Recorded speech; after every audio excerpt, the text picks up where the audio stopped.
Isn't it great to have the next President of the United States here in the Commonwealth of Virginia? Governor Romney, welcome to the place where we always have sunshine. Sometimes it's just liquid sunshine. Well, thank you all for coming out and waiting. What an exciting time. 30 days to go. Are you ready to win this election for Governor Romney? Well, thanks for your energy and your steadfastness, and we just need you to keep working hard these next 30 days, and we're going to win. Well, it's my pleasure to introduce the next president. I mean, you know what's at stake here for this country. We've got to get the greatest country on earth out of debt and back to work. And there's only one candidate with the vision and the ideas to get that done, and that's Governor Mitt Romney.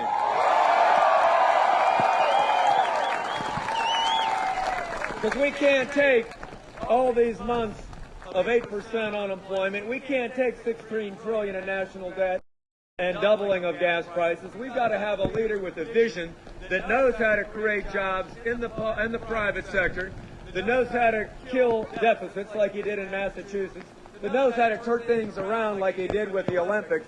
So it is time for a new president, and that president's Mitt Romney. And he knows that that's the greatest shipyard in the United States, right there behind him. And Governor Romney has said many times that these horrible defense cuts that President Obama has shepherded through $1 trillion over 10 years is simply not acceptable for the men and women of the United States of America and the military. We've got to be able to reverse those cuts.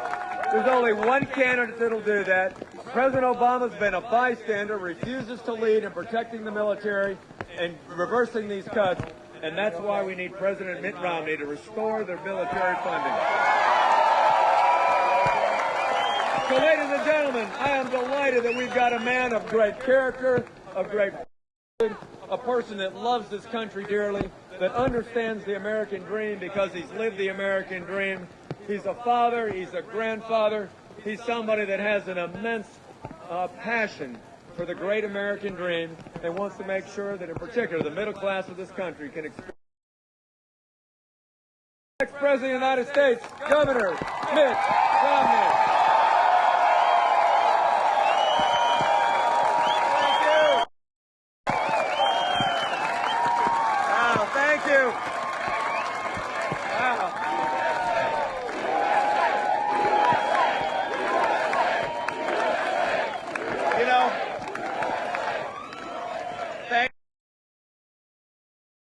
And by the way, if people want to know what a conservative can do to help build an economy, they can just look here in Virginia. This is a great governor doing a great job. Thanks, Bob. Thank you. People wonder why it is I'm so confident we're going to win. I'm confident because I'm here on a day like this. This is unbelievable. Thank you so much. Now, you may have noticed that earlier in the week we had a debate. That was last week, and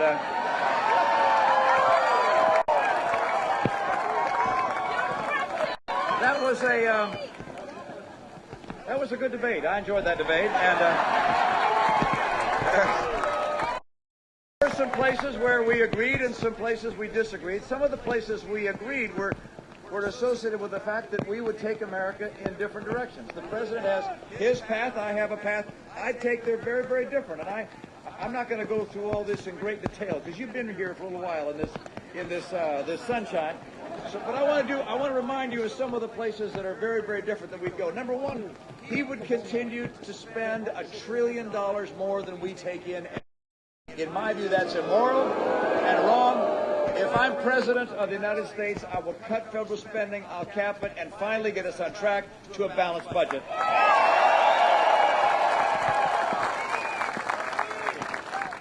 And, you know, if he's reelected, why, he's going to install Obamacare. And if he installs Obamacare, your health insurance is going to cost $2,500 a year more than it would otherwise. And I know he likes to tell you all the free things you're going to get with Obamacare, except it costs $2,500 more. And then you're going to have a government bureaucrat in the doctor's office with you. If I'm elected president, we're getting the bureaucrat out. We're going to go back to have a nation which is not run by Obamacare. We're going to let Obamacare be repealed and replaced by real health care reform that helps hold down costs.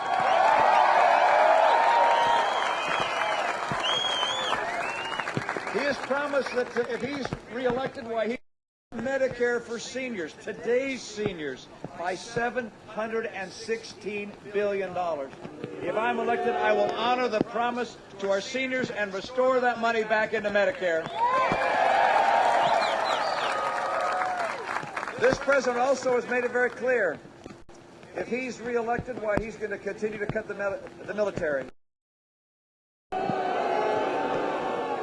His budget plan and sequestration plan would take the military spending down by about $1 trillion. That would cut jobs in Virginia by approximately 200,000 people. If I am elected, I will restore funding to our military budget. I will not cut our military commitment. And then, of course, there are jobs. He was given the opportunity to describe what he'd do to create jobs. And I didn't hear anything new.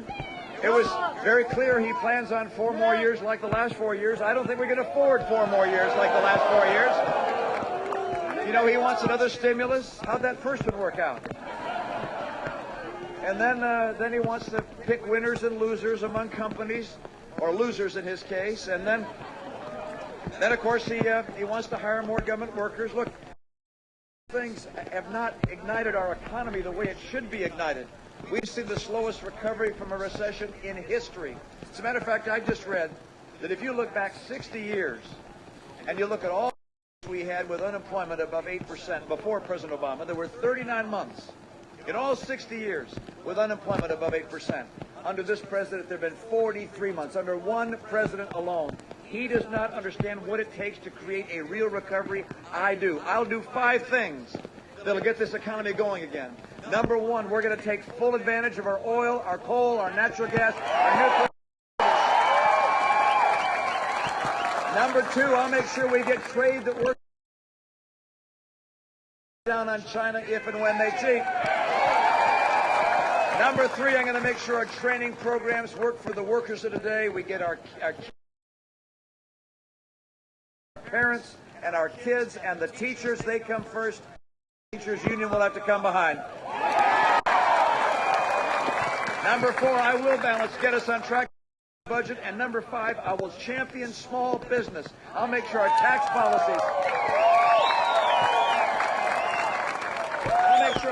policies, and our regulatory policies and health care, all these things come together to make it easier for small business to grow and thrive. We have to do that to get jobs going again, because small business is where 2/3 of jobs are created. These 5 things will create 12 million jobs and bring rising take-home. America needs this new direction. We cannot go on the path we've been on. We must restore America's strength, and I will do it with your help.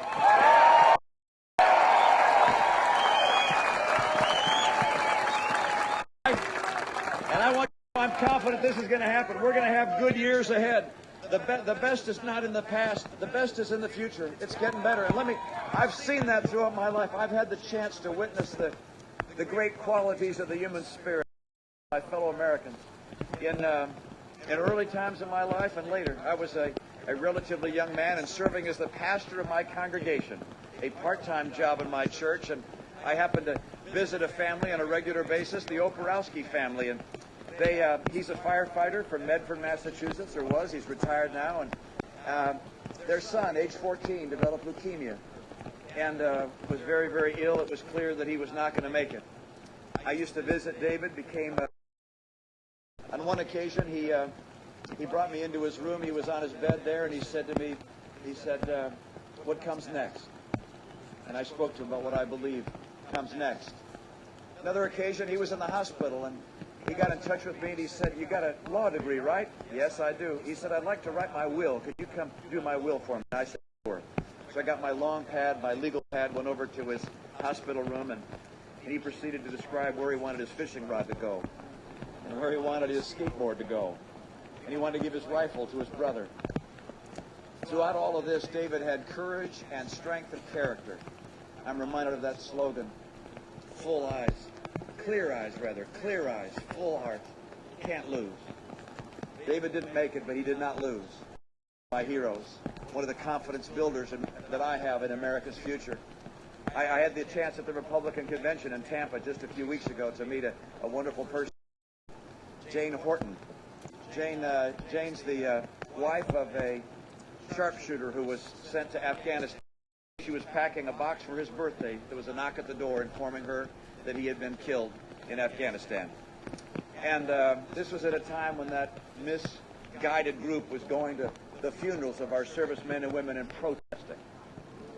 And she was asked what she thought about that as they were protesting the funeral.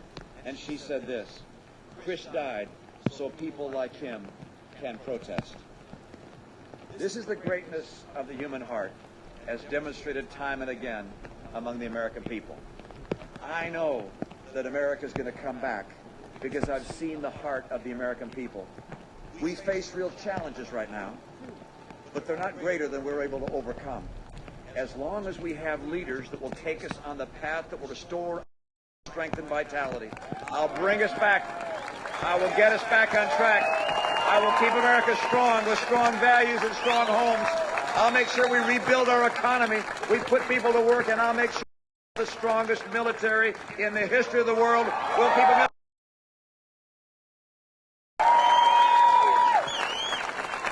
And I have a friend who just joined us, and he doesn't have a raincoat. This is Congressman Scott Ridgell. Come on in, Scott. Come in here. Hi, everybody. You guys, we're going to win this. Let us say a word or two. I want to shake the hands of the people out front here, but I'm delighted to have the congressman here. Scott, come say hello to us, will you? Good to see you. He was supposed to be here first to get us started, but he didn't know we were going to start early. That's right. I think there was a motorcade that might have taken precedent here. Look, Governor, welcome to Virginia's 2nd Congressional District. This is Navy weather right here. What an honor it is to be here with you today. You're such an encouragement to me, and I know to the governor. You know, Governor, the finest ships in the world and submarines are produced right here at Newport News Shipbuilding. Look, from one American to another, thank you so much. And to all of our veterans who are here today, thank you for your of men and women, both active duty and retired, than any congressional district in America. This is a special district.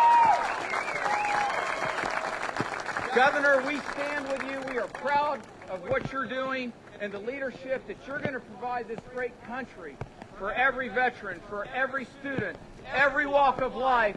We've got a great product. That is, we have the best ideas and the values, and I'm proud to stand here in the rain with you. It doesn't matter. Our country's waiting for. Thank you so much. The next President of the United States, Governor Romney. You guys, you're the best. We are going to win this. We're taking back the White House. Virginia's going to help us do it. I need your help. Get out there and vote. Thank you so much. Your courage encourages me. I can't wait to have your help. Thank you so very much. We love you. Thank you.